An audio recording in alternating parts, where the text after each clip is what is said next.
Squad, my name, as you should know, is Warlycan, and just this past weekend, the Answer of Truth just came out, which is support for Genesis, Gear Chronicle, and for the deck profile you're going to be seeing here today, Great Nature. Now, the great thing about Great Nature, no pun intended, is the fact that it is a very high power, very gotchi style kind of deck, and it's very luck based. So I figure, you know what, yo dog, I heard you liked your luck in Vanguard, so I put some luck in the clan so you can have luck on your luck, so I can sack you while I'm sacking you. And we live in Vegas. Yeah, especially when we're in Vegas right here. And I figured, you know what, I might as well just get back to my little animal instinct. I mean, Lycan is a wolf, so I figured I gotta get that in here. So this is my deck profile of the Leopold style of Great Nature. Alright, so just a quick disclaimer when it comes to this deck. I know people were talking about Hamtaro and the whole Hamsuke line and how standard it was Great Nature's world champion. You know what, you guys like your hamsters, cool. I don't care about that. This is not Hamtaro style. This is just straight up Leopold with Bison. Yes, Bison. You'll see why in a moment. But let's get right. But first, get to that. We're gonna get right down to the starter. The starter is gonna be Chalkboard Parrot. He's an old school starter for all you Great Nature players in the past. He's my personal favorite starter when it came to the old school Great Nature. So I'm glad to see him as my regular starter again. Generic skill on where I draw a card. Tweet, tweet. Tweet, tweet, motherfucker. When it comes to the trigger lineup, people are thinking between front triggers. Leopold is more just high offense, high hitting. So it's going to be 4. Nah, let's do 8 crit. 8 crit right off the bat. And then, of course, 4 perfect draws because perfect guards and draw triggers, why not? And then you combine that with some heal triggers, and then that's some pretty generic. It's a very 4-style lineup, but it's with that high power that comes with the Estelle decks. Now, can you run front triggers with this deck? Yeah, you can. It's just personal preference in that nature. No pun intended. But, hey, that's what you do about that. When it comes to the Grade 1 lineup, we run 4 copies of Monoculous Tiger. Monoculous Tiger is an incredible card, honestly. You really don't see him in the early game, but in the mid to late game scenario, this is when he becomes a big threat. Whenever he attacks Vanguard or he's boosting a unit, you get to Soul Blast one, and then you mill the top card of your deck. This is where the gotchi style of the deck comes in. Because if you get a normal unit from the mill, then the opponent can't perfect guard this battle. If you mill a trigger unit, then they can only guard with triggers. That means it gets rid of their 1s, their 2s, and their protect markers because of the fact that it is actually a grade of protect. So that means it's not actually considered a trigger unit. So Monoculous Tiger is really good, like I said, for a late game scenario. Great card. I also run 4 copies of Silver Wolf. Silver Wolf, in case you guys don't know, is that when he's in the back row, he is +4. So that means he is essentially a 12k booster. This is the best booster that Great Nature is going to have for a while, aside from Monoculous Tiger for his zone effect. But if you want pure power, Silver Wolf is where you go from that. That needs a wolf. Warlycan. Wolf. Of course. I'm going to run this card. Why not? And this is a personal attack card, especially since Hamsuke is not in this build. It gives me more freedom to run with. So I actually run 4 copies of Stamped Sea Otter. Stamped Sea Otter, in case you guys don't know what it does, is that it cannot be retired by card effects. Think of it like Promised Otter, where it can be chosen, but it's not going to go anywhere, at least you try to bind it. So this is a good counter for Kagero or Shadow Paladins, or anything that just wants to sit there and try to knock out my rear guards in the back. So Otter can sit there, just says hi, and nah. So that's a Grade 1 lineup. Yes, I'm only running 12 Grade 1s because cells are more based on attacks because you're running more cell markers in the compensate for it. So you're going to see a lot more Grade 2s and 3s than you will see Grade 1s. So for the Grade 2 lineup, I run 4 copies of Binoculous Tiger. Now, Binoculous Tiger is going to be your main Grade 2 ride. His effect is that whenever he attacks a Vanguard, you Counter Blast one, then you mill the top card of your deck. Gotchi style comes in right after that. If you mill a normal unit, you get a free draw. If you mill a trigger unit, though, he snipes any rear guard on the opponent's field, and 3 of your front line gets +5. So essentially, he can swing for 14, and he can knock out a rear guard that's going to be annoying.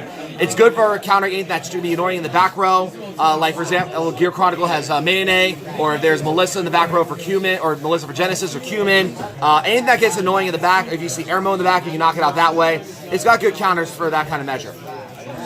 Yeah, also, go free fart trigger. Yeah, that's a great thing about it, is that it's also a pseudo front trigger because front line gets +5, but only 3, but still it's great for that nature. And then I run 4 copies of Geograph Giant. Geograph Giant's effect is that when he's on an additional rear guard circle, he gets +8. Additional rear guard circle means that if he's on a cell circle, basically. So if he's on a cell circle, he's going to be a 17. And the great thing about it is that it's not just during your turn. He is 17 during the opponent's turn as well. So if he tries to go after the rear guard, you can say, okay, I'm at 17. I'm going to swing, I'm going to intercept with a 5k. I'm going to let it sit there. And the great thing about it is when he's attacking, he's swinging in for 27 by himself. And that's not including any of the power bonus that he get. So he's an easy +4 in this deck. And then I also run 3 copies of Barcode Zebra. For this build especially, since there's a lot of milling with Monoculus Tiger, Binoculus Tiger, and Leopold, he gets really big really fast. His effect is that whenever a card is sent from the deck to the drop zone, aka mill, he gets +5 until the end of turn for each mill. So if he sees Binoculus mill, if he sees Monoculus mill, if he sees the Leopold mill, then he gets really big really fast, especially if he's sitting on a cell circle. He can swing him by himself an easy 24 to 29 on his cell circle. Or if he's even being boosted with a Monoculus Tiger, he's swinging for anywhere between 22 to 27 or 32 for some nature. So it's a great card that way. After that, I do run a tech card, and this is actually a new tech card I'm still trying to test out, and I think it's really good. I run 2 copies of Idol Teacher Katane. Katane is a grade 2 AK, unfortunately, but the great thing about him is that when he attacks and hits the Vanguard, you can Soul Blast one to draw a card. This deck does not use Soul Blast very often. The only time it's Soul Blast is with Monoculus Tiger. So if you feel like you're not going to use Monoculus Tiger as much, you have Katane to back up and be able to get a free draw out of it. And especially since you're not running additional draw triggers to compensate, this gives you a free hand, especially after you're going for your Swarm turn. So he's a tech card. I like to go for him. He's actually not that bad. And then for the grade 3 lineup, we run, this is the boss card. You're going to see him a lot. This is School Hunter Leopold. The great thing about Leopold is that his effect can activate twice potentially. Now the way it works is that on place, you mill the top card of your deck. If it's a normal unit, you get to look at the top 4 cards of your deck and call any 2 that are grade 2 or less onto the field, and then shuffle the other 2 back into your deck. Now, if you mill a trigger unit though, Leopold becomes scary because then it becomes +15 to crit. Now, the great thing about Leopold though is that if you're riding him on top of another grade 3, so if you're like going Leopold over Leopold or Leopold over Bison, then he actually gets to activate the effect twice. So best case scenario, that means 3 scenarios can happen. Either you mill a normal unit, top 4, call 2. And then you mill another normal unit, top 4, call 2. So you get a free 4 cards on the field in best case scenario. Another best case scenario is I've milled 2 trigger units. He becomes +30k with a critical of 3. So if he hits, he's going to hit really hard. You have him boosted with Monoculus Tiger, he has guard restriction with it. So he becomes a very annoying center line to deal with if you build the double trigger in that case.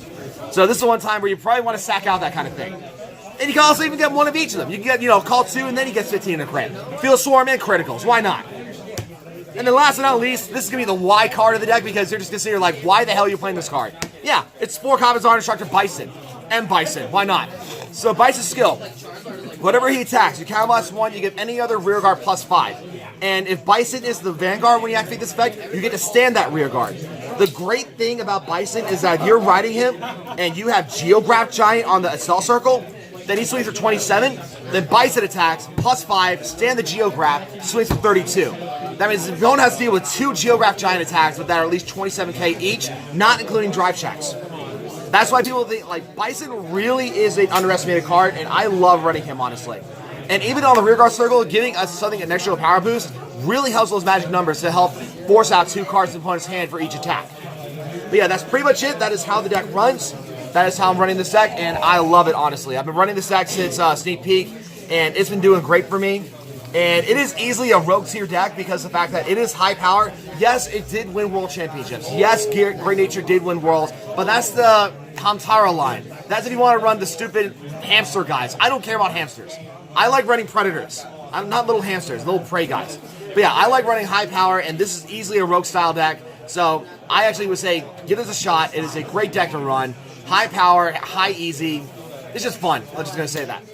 But that's pretty much it, you guys. Give me a thumbs up for this video because it's Great Nature, it's animals, why not? If you're an animal lover, give it a thumbs up. And if you're new to this channel, give it a subscribe, and then see that bell, hit that bell, give it a ding, and I'm done with you on that. But until next time, I am Warlycan. I am the Rogue Squad General, always saying go Rogue, go Pro, animals, motherfucker, and fight the meta.